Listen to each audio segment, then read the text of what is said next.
Yo, what's up YouTube? It's Elite Shot here, aka Sean, and welcome to part 5. And I should probably change the intro to these Zombies for Dummies series because I keep saying the same exact thing. Welcome to part 1, 2, 3, whatever. I don't think you guys care, but yeah, welcome to part 5. Hopefully you guys seen my gameplay where I got to wave 43 on Shangri-La. I'm sure most of you did, but yeah, actually after that, after I got to wave 43, I went back and even got a higher wave. I got to wave 46. I said before, I'm going to say again, I tried getting to wave 50, that's my goal, and I still did not get to wave 50. I mean, I'm trying so hard to get there, but I make the littlest mistakes and I just get downed, or for something stupid, like I was on wave 46, and the way I got downed was, I was in the AK-74 room, I decided to do a strategy in there, we just keep running in a circle and using your shrink ray if you get stuck, or if there's zombies in your way, but I managed to get downed, sadly, and as I threw a monkey, as I got back up, because I wanted to get my Juggernaut back, well, I was going through the cave by the AK-74U, and I get whacked once, so I wait for the little red thing to go away so I don't get downed if I get hit again. I wait for it to go away, and then I ran right through again, and one of the crawlers on the ceiling hit me.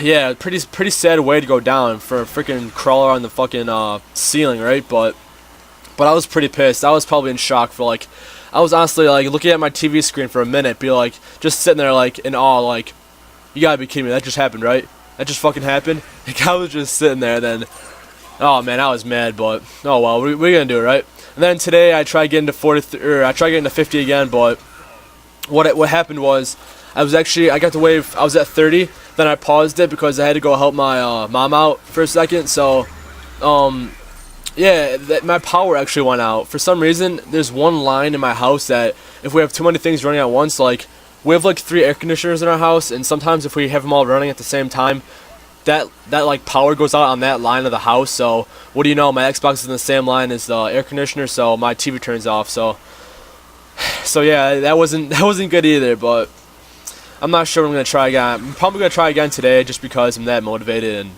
that's how much I want to get to wave 50. I know I can do it. I know I can. Just the stupidest stuff happens that keeps forcing me to get, like die or get off or whatever. My power actually went out probably for a total of 3 times already, but I wasn't that high in waves, but at least probably 20 something. But still, I mean, even that takes time to get there. But I found out that when I'm trying to go for a high round, the rounds where I have most trouble seem to be the lower waves, just because you don't have Juggernaut sometimes, and you're not expecting the zombies. You don't expect the zombies to kill you. You're not trying as hard, I guess. And the higher waves, you're trying harder because you know you want to get farther, and you know you're in a high wave and don't want to die. And the low waves, you don't expect to die because you're not in the high wave and you're not trying as hard. So that's normally when I go down half the time, and yeah, that's when I have the most trouble. Like, I would probably get down in wave 5 and just restart. Like, that happened to me twice before I got to wave 46 that game, but yeah, I'm sorry my last video was only 10 minutes long. I said so many times that I'm going to change my videos to 15 minutes long instead of 10 minutes because I don't want to have too many parts in this series, even though 13 parts or however many parts I'm going to have, it's still going to be a lot of parts, but it's better than having 4 extra parts or whatever, how many parts, but yeah, what I'm going to say here, yeah, I want to get to the higher wave. Wave 50 would be really nice to get, and it does take a lot of time to get there, so that's why I'm kind of holding off on that. But yeah, I actually been playing zombies a lot lately, just because I had a taste of the high waves. If that makes any sense at all. But I got to the high waves, and now I just want to keep getting up there. I'm seeing all these records and high scores on YouTube of like zombie high scores, and I just want to get up there. I want to get a high score and be known for some record on YouTube. That'd be really nice to get, but it's tough. I mean, that's why they're called records. They're hard to get and they're hard to set, right? But like I said before too, I'm also trying to contact some like good zombie slayer. Like I said, Mr. John Basedow. And I'm sorry last time I pronounced your name wrong. I think I said Mr. Base John Dow or something stupid like that. I'm sorry for that if you're watching this or anyone else. But yeah, I want to try to get in contact with him. I want to try to play a match with him or two, whatever. I'm also trying to get Yoti Slayer, Yote Slayer. I'm not sure how you say their names correctly, and I'm sorry if I'm saying their names wrong. If anyone knows how to say their name right, you try to correct me, I guess. Correct me in a comment somehow. I'm not sure it's possible, but I also want to get a hold of Syndicate, but he's probably the biggest out of the known zombie slayers, and he probably gets thousands and thousands of messages a day just asking the same thing, but that'd be sweet if I could get a game with him.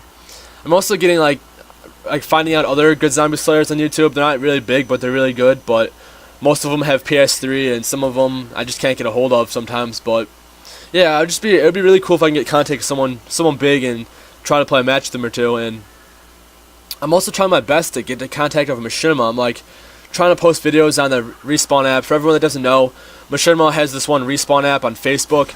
All you do is just download the app, and then you can upload videos to there, just like you upload to YouTube. But instead of uploading a video, you actually copy and paste the link of your video on YouTube to the Respawn app, and then it just automatically goes up there. And what the thing is, people gotta bump up your video. It's kind of like people liking your video on YouTube, but it's called bumping instead.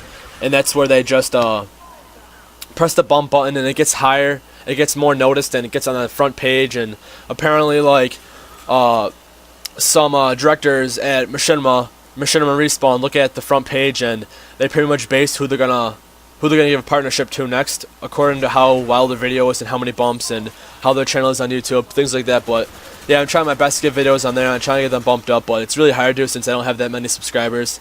But I do have 310 subscribers, which I really appreciate. I just got around 300 subscribers like a couple days ago, and now I'm getting more and more subs. I love that I'm getting more subs without actually trying to, because actually before I started getting subs by myself, I would try my best to get subs on my own by like, I'd go to other videos, I'd comment on their video, I'd go to their channel and add them as a friend, and also say something cool, say something like nice or something nice about their channel on their channel. I said it twice, but yeah, and I'd like get subs that way. It was kind of cheap. I mean, it's not cheap. I'm just trying to get my name out there more, but now I'm actually getting subs just by posting videos and staying active that way, which is really nice.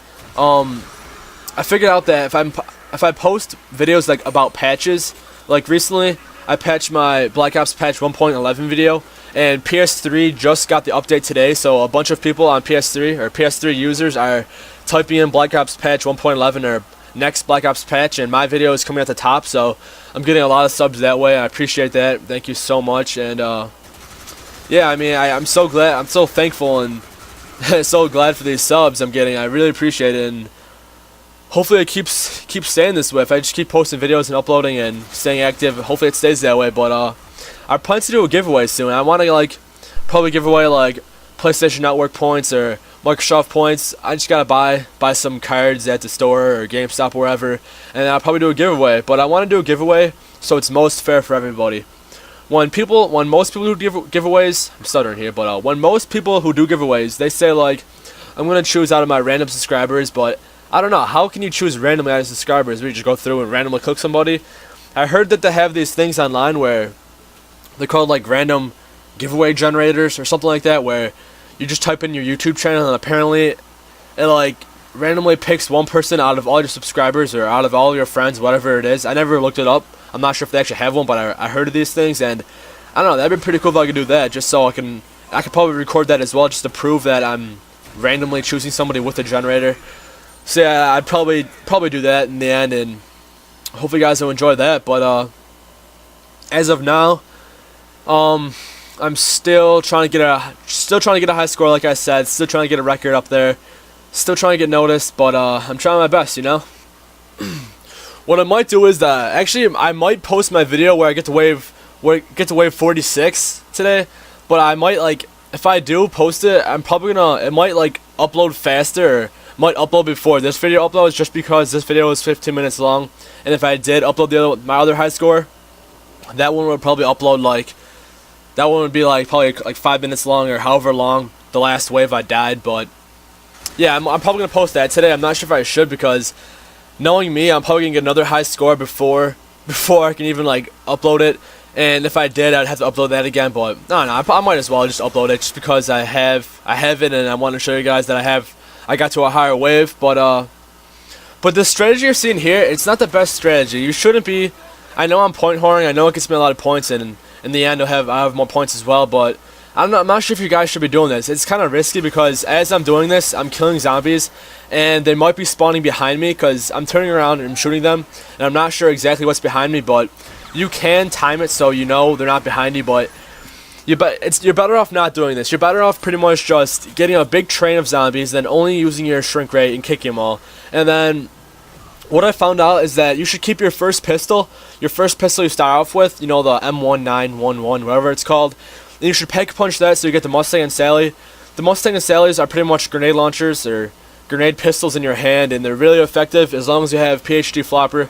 Like I said several times before, PhD flopper makes it so you don't die by explosive damage, and you can't even die by a grenade in your hand. I said other time that you die from it in your hand, but I actually found out that if you cook a frag grenade in your hand and it blows up in your hand, you still won't die with PhD flopper, so that's pretty cool.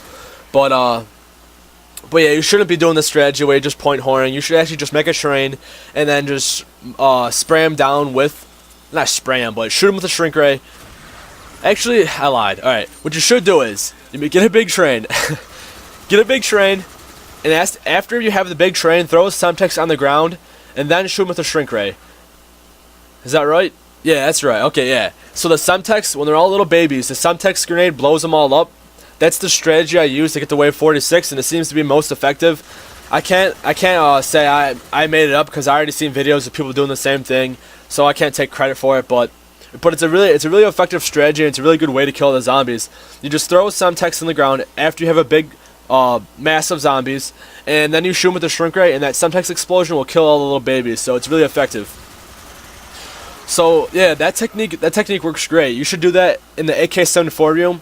AK-74U room, that's where I got to wave 46. That's most effective, I think. It makes the waves go by faster because the zombies stay in a nice big cluster. So it's really effective, but it is pretty risky.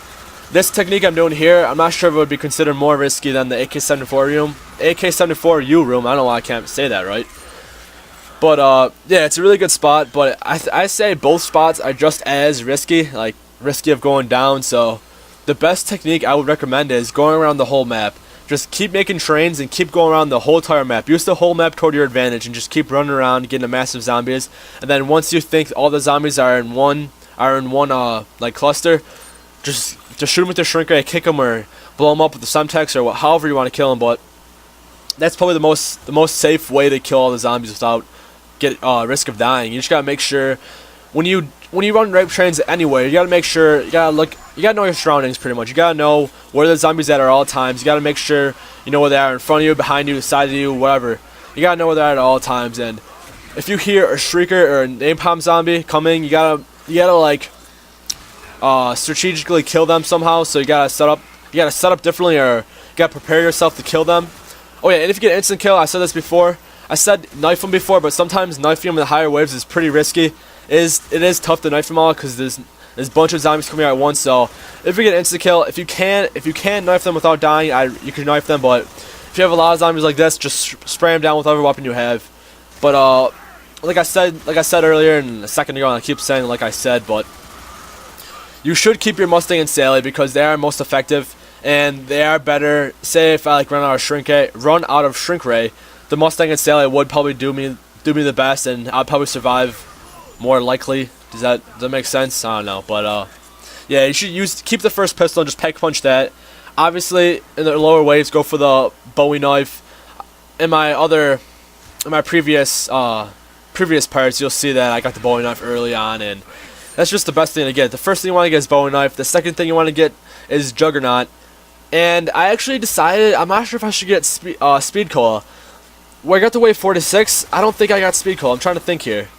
I'm trying to think, 'cause I'm not sure. I tried to get a high score so many times, and I forgot what times I got Speed Cola, what times I didn't. And I kind of figured out that Stamina Up's a better choice to get over Speed Cola. I know with Speed Cola you reload faster and it helps, but Stamina Up I think helps even more, just because in those tight situations you have to cut through a gap of zombies. You can quickly sprint through them and I think it's a little more effective than having Speed Cola, because Speed Cola, I rarely ever have to reload quickly enough where I'm at the point of dying. But I don't know, it's kind of your choice. Whatever you feel most comfortable with, that's another thing. Whatever you feel most comfortable with, whatever train spot you are at, whatever, like, honestly, this spot I'm doing right here is most comfortable with me, even though it does look quite frantic or whatever.